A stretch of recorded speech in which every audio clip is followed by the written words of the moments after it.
Oggi facciamo un test tra due microfoni a condensatore, l'Aston Origin e il T-Bone SC1100.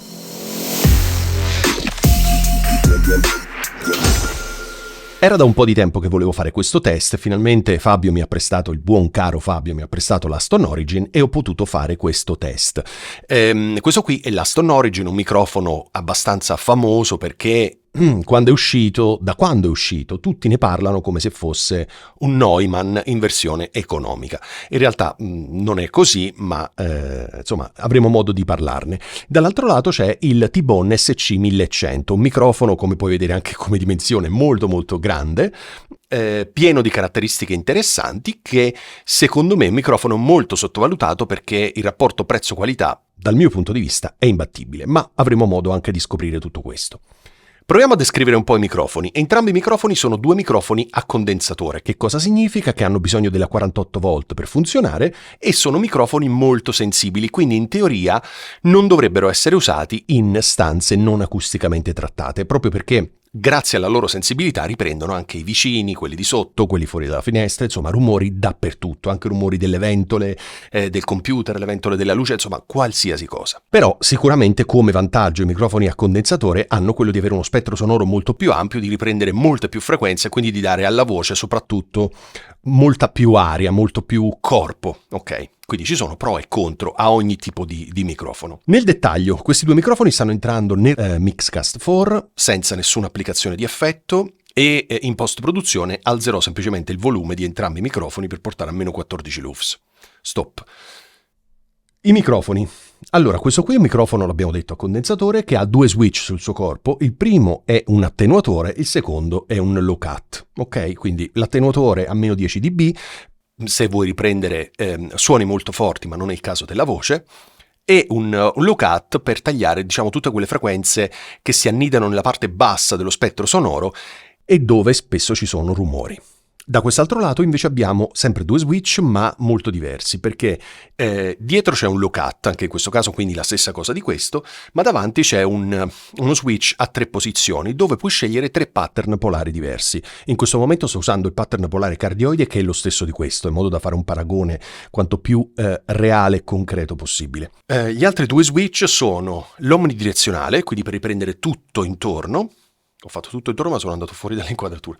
Tutto intorno, ok, a 360 gradi e figura 8 per riprendere sia davanti che dietro, quindi magari delle interviste con un solo microfono. Ok, in questo momento però, come ti dicevo, entrambi i microfoni sono cardioidi. Questo perché è l'unico pattern polare, questo perché l'ho regolato io.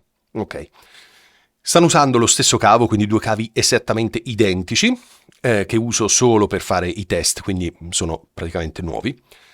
Io durante il video tu stai vedendo che switcha la posizione e stai leggendo Aston Origin T-Bone SC1100. Sono due microfoni diversi anche dal punto di vista del prezzo, perché questo al momento in cui sto facendo la recensione costa 222 euro, questo qui 144 euro. C'è una bella differenza di prezzo, ok? Secondo te, da quello che stai ascoltando, vale la pena spendere di più per avere questo o risparmiare per avere questo? Ti chiedo cortesemente di mettere le cuffie, le migliori che hai, ok? Non pretendo che tu abbia cuffie audiofile da migliaia di euro, però metti le migliori cuffie che hai, perché se non metti le cuffie, diciamo, la differenza col tuo smartphone o con le casse del computer portatile non si sente e ti sembrano uguali. In realtà sono diversi, ok? Come è giusto che sia. Va bene, quindi metti le cuffie e ascolta questi due microfoni perché ne vale sicuramente la pena. Ora, fermo restando che non esiste un migliore o un peggiore, ma molto dipende anche dal gusto personale, sono due microfoni che, a prescindere da tutto, secondo me, hanno un ottimo rapporto qualità-prezzo. Perché sono veramente, lo stai sentendo del resto, suonano veramente molto molto molto bene. La dotazione è molto differente, questo qui costa 222 euro e dalla confezione non ti esce nulla, se non il microfono. Stop. Questo qui costa 144 euro e dalla confezione ti esce questo ragno pazzesco in grado di reggere un palazzo, probabilmente pesa mezzo chilo soltanto il ragno. Ti esce la valigetta, che sarebbe questa, l'hai vista già sicuramente in un video nel video di unboxing. Quindi la valigetta, il ragno, altre sospensioni del ragno di ricambio e basta. Quindi anche lì 144 euro la valigetta e il ragno, 222 euro solo il microfono. Ma sicuramente questo potrebbe essere, per chi è all'inizio, potrebbe essere un fattore di scelta, spendo di meno o di più. Ma ovviamente ti deve piacere il suono, perché se scegli soltanto perché costa di meno, non vai molto lontano. A meno che non ti piace, tu dici, caspita, mi piace, costa di meno, lo prendo subito. E allora è un altro discorso. Però un vecchio adagio diceva, il risparmio non è mai guadagno. Ok? Ed è vero. Tutte le volte in cui ho fatto degli acquisti risparmiando non mi sono mai trovato bene, mai. E quindi bisogna, secondo me, aspettare anche un po' in più, fare qualche sacrificio, mettere da parte qualche soldino e poi prendere il prodotto che effettivamente ci piace. Perché risparmiare poi dopo lo dobbiamo rivendere, ci andiamo a perdere soldi, ne dobbiamo aggiungere altri, insomma. Fai la tua scelta con calma, tanto non credo tu abbia fretta di dover comprare un microfono. Torniamo ai microfoni.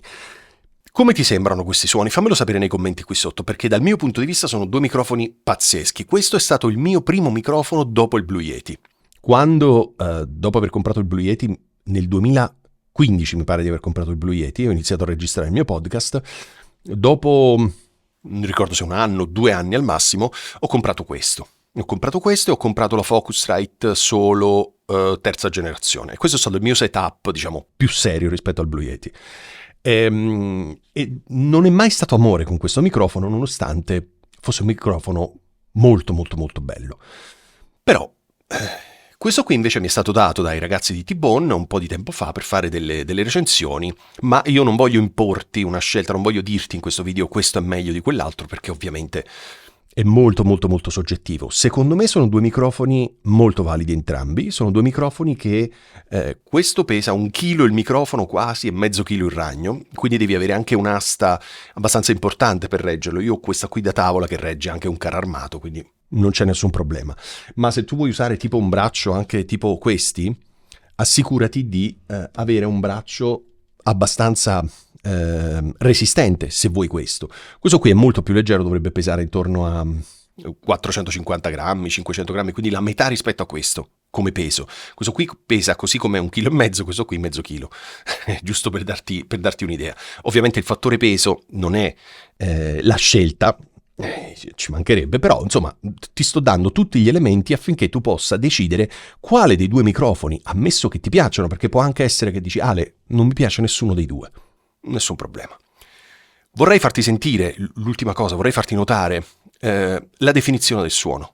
Spesso quando parliamo di microfoni economici io mi trovo a dire una cosa e dico una cosa del tipo non è il microfono più definito del mondo, però per questa cifra va bene. Perché parliamo di microfoni economici. Quando ci troviamo a parlare di questi microfoni qui, invece la definizione del suono è fondamentale. Comunque stiamo parlando di 144, 222. Quindi comunque stiamo parlando di budget importanti, soprattutto per chi sta iniziando. Comunque non è che crescono sugli alberi i soldi. Quindi ti invito ad ascoltare con attenzione la definizione del suono, ok? Perché sono due microfoni molto definiti, soprattutto sulle frequenze medio-alte. Ultima cosa, poi giuro che finisco, sto entrando, come ti dicevo, con i due microfoni nel Mixcast 4, c'è una differenza di gain. La differenza di gain è questa, il microfono, questo qui, il T-Bone SC1100 sta entrando con un gain di 25, mentre questo qui sta entrando con un gain di 30, quindi vuol dire che ha bisogno di una spinta maggiore. Nulla che qualsiasi scheda audio, anche la più economica, non possa pilotare, perché essendo un microfono a condensatore, una volta che attivi la 48 volt hai una spinta molto forte, quindi come gain 25, 30, insomma siamo assolutamente a livelli super accettabili anche per le schede economiche, le schede audio super economiche. Ok, quindi non preoccuparti. Volevo soltanto dirti questo, che questa è una spinta maggiore, questa è un po' minore, ma niente di preoccupante. Va bene, io mi fermo qui, spero che questo video sia stato interessante per te e che dirti? Fammi sapere nei commenti sotto il video se uno dei due ti piace di più, se ti piacciono entrambi, se non te ne piace nessuno, ok? Noi ci sentiamo la prossima settimana. Ciao!